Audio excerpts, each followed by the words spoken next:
Doctor بننے کے لیے روزانہ پڑھنا پڑتا ہے نا.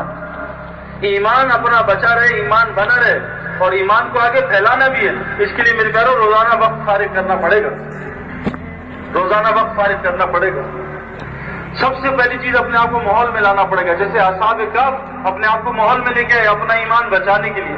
ہمیں ایمان بچانا بھی ہے اور اوروں کے ایمان کی فکر بھی کرنی ہے. ہمیں ہر چیز چھوڑ کے آنا پڑے گا.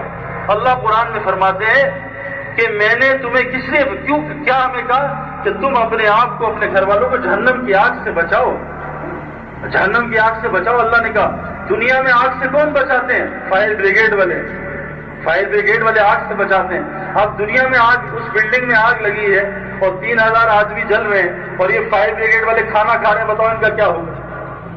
ان کو تو کھانا چھوڑ کے آگ بجھانے کا حکم ہے. جس طرح بجھتی ہے بجھاؤ, جس طرح بجھتی ہے بجھاؤ, آگ بجھاؤ بس. راستے میں سگنل توڑو کوئی مسئلہ نہیں, اصول توڑو کوئی مسئلہ نہیں, جا کے آگ بجھاؤ. اس امت کا مقصد جہنم کی آگ بجھانا ہے, اپنی اپنے گھر والوں کی اور قیامت تک آنے والے آخری انسان کی آگ, جہنم کی آگ بجھانی. یہ امت کا مقصد ہے. اس مقصد سے آج امت اٹھی ہوئی. تو پہلی چیز ماحول میں آنا. دوسری چیز ایمان بنانے کے 4 راستے ہیں. ایمان بگڑتا بھی 4 رستوں سے, بنتا بھی 4 رستوں سے. 4 راستے. دماغ, سوچ سے ایمان کو بنانا, ایمانی سوچ, ایمانی نظر سے ہر چیز کو دیکھنا. آج ہم ہر چیز کو غیر ایمانی نظر سے دیکھ رہے ہیں. ایمانی بولوں کو کان میں ڈالنا, ایمانی بولوں کو کان میں ڈالنا اور ایمانی بولوں کو بولنا. میرے پیاروں چاروں جگہوں کو استعمال کرنا ہے. ایک جگہ بھی روکی ایمان بگڑ جائے گا, ایمان اللہ کا غیر اس جگہ سے گھس جائے گا. سب سے پہلی محنت ان 4 رستوں کو اللہ کے غیر سے بند کرنا ہے, ان 4 رستوں سے پرہیز کرنا ہے. تبلیغ میں کیوں نکالتے ہیں کہ بھئی اب یونیورسٹی میں ایمان سیکھ رہے؟ نہیں بھائی, نماز پڑھی یونیورسٹی میں ہزاروں نامحرم عورتیں نظر آ گئی, اب ایمان تو آنکھ سے ایمان بگڑ گیا. اور پھر آنکھ سے مستورات کو دیکھا, اب کھوپڑی میں ایمان بگڑ گیا, اس کے خیالات آ رہے, ایمان بگڑ گیا. اس کے تذکرے کر دیے, ایمان بگڑ گیا. اور کسی ساتھ والے نے آ کے سنا دیا, ارے کیا دیکھا نہیں تم نے, کیسی ہیں, کان میں گئی اور ایمان بگڑ گیا. تو 4 رستوں سے پرہیز کرنا یہ پہلی ضرورت تبلیغ میں نکل کے کرا رہے ہیں. اور ان 4 رستوں سے صحیح یقین کو ڈالنا. اور ہمارے بڑے فرماتے ہیں لا الہ الا اللہ, سب سے پہلے بتوں کے غلط یقین کو نکالنا. یہ جو دکان ہے, یہ فیکٹری ہے, مال, یہ سب بت ہے. پہلی محنت کرنا ان کے یقین کو نکالنا. دوسری محنت کائنات کی ہر چیز کا انکار کرنا, کائنات کی ہر چیز کا انکار کرنا. اللہ سے ہوتا ہے, کائنات سے نہیں ہوتا. بھینس کی طرف اللہ کہہ رہے غور کرو, یہ دودھ دیتی ہے, گندا گھاس, گندا پانی, اور کیسا پاک صاف دودھ نکالتی ہے. گوبر بھی ساتھ, پیشاب بھی ساتھ, خون بھی ساتھ, گوشت بھی اندر, اور اللہ خوشبودار دودھ نکال رہے ہیں. اور انسان کی مشین خوشبودار کھانا کھا کے بدبودار پکانا بنا رہی. تو انسان مقصد پہ نہ ہو تو بحث اس سے اچھی ہے.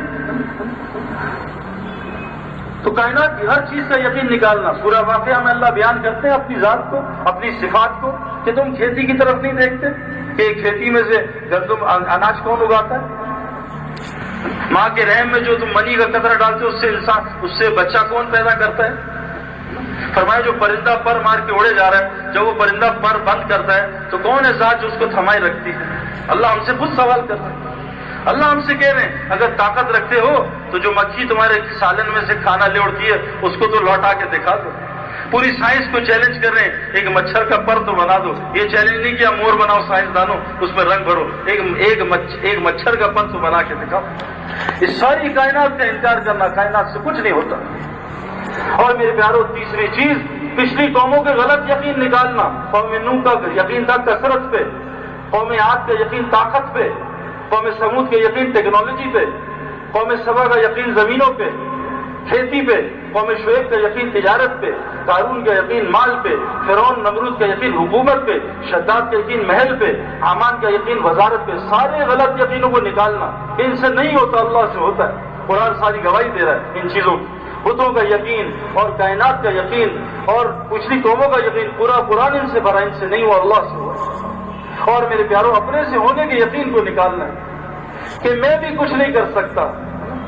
اللہ کہتے ہیں قرآن میں کہ ان سے پوچھو زمین آسمان نے کون بنایا, کس نے بنایا؟ کہا یہ تو اللہ نے بنایا، لیکن میں بھی تو کچھ ہوں، میں بھی تو کچھ ہوں۔ ہمارے ایک مولوی صاحب طواف کر رہے تھے تو ایک نوجوان فون پہ کنٹینر بیچ رہا تھا، تو مولوی صاحب نے کہا یہ کیا کر رہے ہو؟ طواف کرتے کنٹینر بیچ رہے ہو، کیا کر رہے ہو؟ کہا نہیں میں ایسے نہیں، اللہ رازق ہے، میں تھوڑی اللہ کی مدد کر رہا ہوں۔ میں نکالنا کہ میں تبلیغ میں نکالی جا رہی ہے کہ تھوڑی دیر دکان چھوڑو، تم رب نہیں ہو۔ آج ہم نے اپنے آپ کو رب بنا لیا، میں دکان چلاتا ہوں، میں بچے پالتا ہوں، میں بیوی پالتا ہوں، میں گھر کی حفاظت کرتا ہوں۔ فرمایا جس وقت آدمی مرتا ہے اور بیوی کے منہ سے جیسی جنازہ اٹھتا ہے، بیوی کے منہ سے نکلا ارے اب ہمیں کون پالے گا، میرا میاں تو مر گیا، فوراً مردے کی وہیں سے پٹائی شروع ہو جاتی ہے۔ یہ گھر والوں کا یقین بنا کے ہے کہ تو پالتا تھا۔ اللہ کی ذات پالنے والی، اس میں کو نکالنا میرے پیاروں۔ اور جب ہم یہ غلط یقین نکالیں گے پھر اللہ ہمارے ساتھ کیا کرے گا؟ پھر اللہ کیا کرے گا؟ ان ساری چیزوں کو ہمارے لیے مسخر کر دے گا۔ مال سے ہونے کو یقین کو نکالیں گے، اللہ مال کی عبادت سے نکالے گا اور مال کو ہمارے لیے مسخر کر دے گا۔ صحابہ نے نکالا مال کے یقین کو، اللہ نے سارے مال کو قدموں میں ڈال دیا، ایسا مال دیا کہ پورے مدینے میں کوئی زکوٰۃ لینے والا نہیں۔ عمر بن عبدالعزیز رحمۃ اللہ علیہ نے مال کے یقین کو نکالا، مال سے ہونے کو نکالا، اللہ نے ایسا مال مسخر کیا پورے افریقہ میں کوئی زکوٰۃ لینے والا نہیں۔